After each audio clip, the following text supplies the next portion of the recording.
Kita ke informasi lain, pemirsa kasus dugaan pelecehan seksual di ajang kecantikan Miss Universe Indonesia 2023 naik ke tahap penyelidikan. Hal itu dilakukan pihak kepolisian usai sejumlah finalis melaporkan kasus tersebut pada Senin lalu.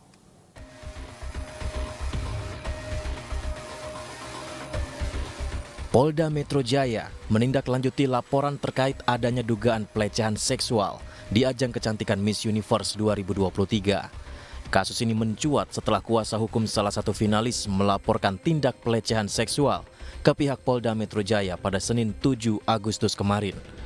Diduga peristiwa pelecehan tersebut terjadi pada Selasa 1 Agustus 2023, tepatnya beberapa hari sebelum Grand Final Miss Universe Indonesia 2023 dilaksanakan. Bentuk pelecehan tersebut diantaranya body checking tanpa busana, yang dilakukan bukan di tempat privat dan disaksikan lawan jenis. Body checking tersebut juga tidak masuk ke dalam rundown acara. Kuasa hukum korban Melisa Anggraini meminta pihak kepolisian segera memanggil terlapor PT Capella Swastika Karya yang merupakan perusahaan penggelar ajang Miss Universe itu.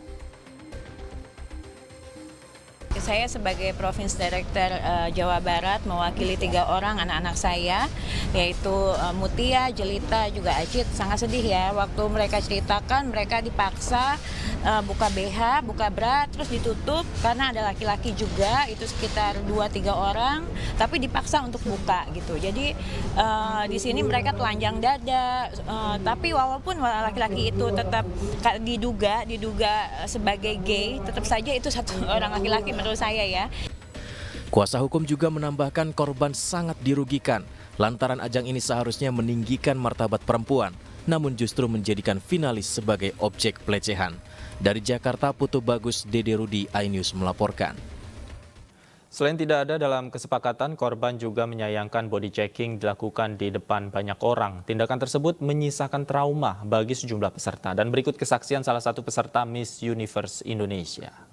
Jadi kronologi pribadi dari saya sendiri, saya merupakan salah satu finalis yang awal-awal melakukan body checking. Jadi saya hanya sendiri melakukan body checkingnya. Pertama saya hanya disuruh fitting untuk evening gown saja. Nah saat saya masuk, tiba-tiba saya disuruh untuk membuka semua underwear saya kecuali underwear bagian bawah saya. Dan di sana saya langsung menutup bagian bawah dada saya. Lalu saya dibentak dan dimarahi kalau saya tuh sangat tidak bangga dengan tubuh saya sendiri. Gimana kalau nanti saya dikirim ke kompetisi internasional yang pasti akan dilihat telanjang oleh semua banyak orang. Lalu saya di situ merasa agak tertekan, tapi saya juga tidak bisa berbuat apa-apa karena takut sebagai itu salah satu penilaian. Dan di situ hanya ditutup oleh sekat kayu saja, dan itu terbuka, banyak orang bisa lalu lalang, dan di situ juga ada pria juga. Jadi ada beberapa wanita dan beberapa pria juga, jadi benar-benar ramai, dan saya sendiri yang telanjang, saya benar-benar sangat tertekan di situ karena dilihat oleh jenis kelamin yang lain dan sangat ramai. Lalu saya disuruh untuk angkat kaki saya satu ke kursi untuk dilihat kaki saya bagaimana, bagian bawah private saya bagaimana, lalu saya disuruh muter badan. Nah di situ saya agak terganggu dan sampai sekarang saya masih overthinking, susah tidur karena mental saya masih kepikiran bagaimana mereka selalu mengurusi kasarnya itu adalah body shaming karena menilai dari kulit saya bagaimana, lalu mereka juga saya dipertontonkan ramai-ramai orang, and then kemudian selesai dari fitting itu saya langsung disuruh fitting evening gown, dan saya harap ke depannya tidak ada korban selanjutnya. Dan untuk membahas selengkapnya, kami sudah terhubung dengan kuasa hukum finalis Miss Universe Indonesia, Melisa Anggraini. Selamat sore, Mbak Mel. Selamat sore, Mas. Mbak Mel, jadi hingga saat ini proses hukumnya seperti apa, Pak, perkembangannya? Iya, per tadi pagi kami sebagai pelapor yang mewakili para korban ini sudah diperiksa di Polda Metro Jaya terkait apa-apa saja yang ingin kami sampaikan dalam pelaporan. Nah, dalam pelaporan hari ini di berita acara kami sampaikan terkait dengan adanya kejadian tanggal 1 tersebut berserta dengan kronologisnya, bagaimana yang pada saat itu diketahui dari siapa, lalu bagaimana proses body checking ini dilakukan, bagaimana traumanya para korban, itu kami sampaikan tadi pagi. Nah, dalam waktu dekat akan dibawa kepada Polda Metro Jaya para korban ini untuk memberikan kesaksian. Dan mungkin karena memang dalam kondisi beberapa korban ini kan belum ada yang semuanya di Jakarta ya. Ada beberapa yang masih di luar kota, sehingga masih kami meminta waktu tadi kepada Polda Metro Jaya untuk menghadirkan para korban ini. Mudah-mudahan dalam waktu yang tidak lama kami bisa membawa para korban untuk diminta keterangannya, seperti itu. Oke, total ada berapa korban, Mbak?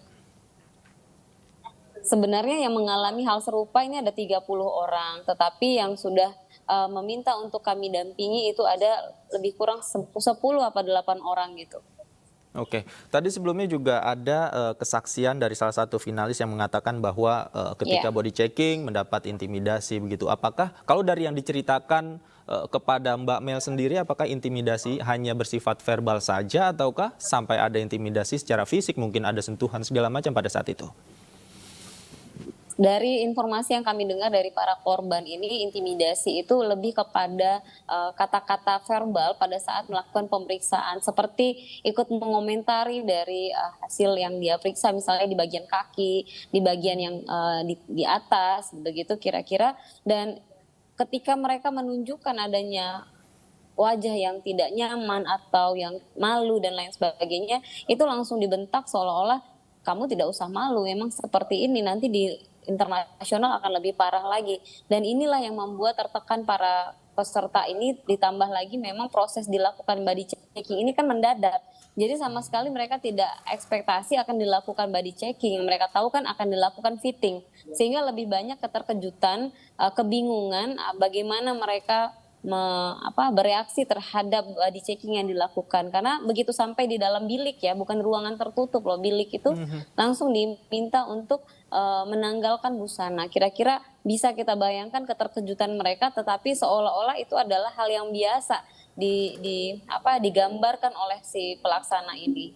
Begitu. Pada saat itu terjadi, informasi yang Anda dapatkan di dalam ruangan itu ada banyak orang dan tidak hanya wanita di situ. Iya benar, dari semua korban yang menyampaikan kepada kami terkait body checking itu beragam ya keterangannya. Ada yang menyampaikan 5 orang di dalam ruangan, 2 wanita, 3 pria. Ada yang menyampaikan 2 pria, ada yang menyampaikan sampai 4 pria.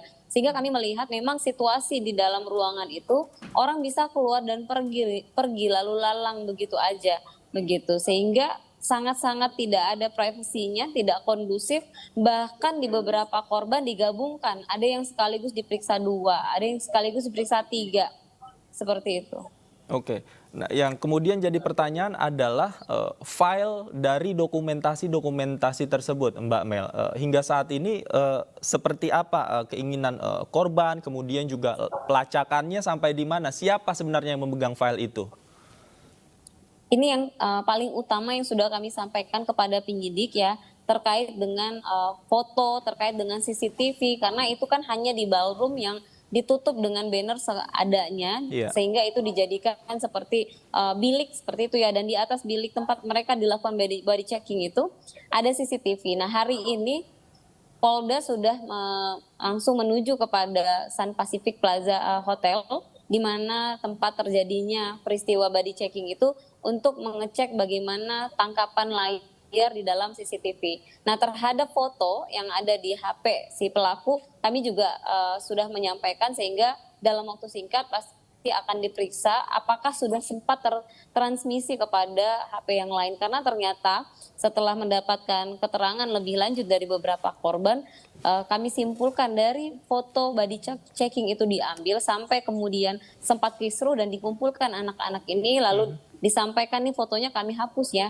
itu jeda waktunya sampai 4 jam, sehingga kami tidak bisa menjamin bahwa foto itu tidak berpindah kepada orang lain, mengingat teknologi hari ini gampang sekali untuk mengirimkan foto dan video seperti itu. Oke, baik, itu juga yang menjadi pertanyaan kita semua dan menjadi hal yang paling penting yang harus diungkap dalam hal ini. Terima kasih Mbak Melisa Anggraini sudah meluangkan waktu untuk kami di Anju Sore. Selamat sore.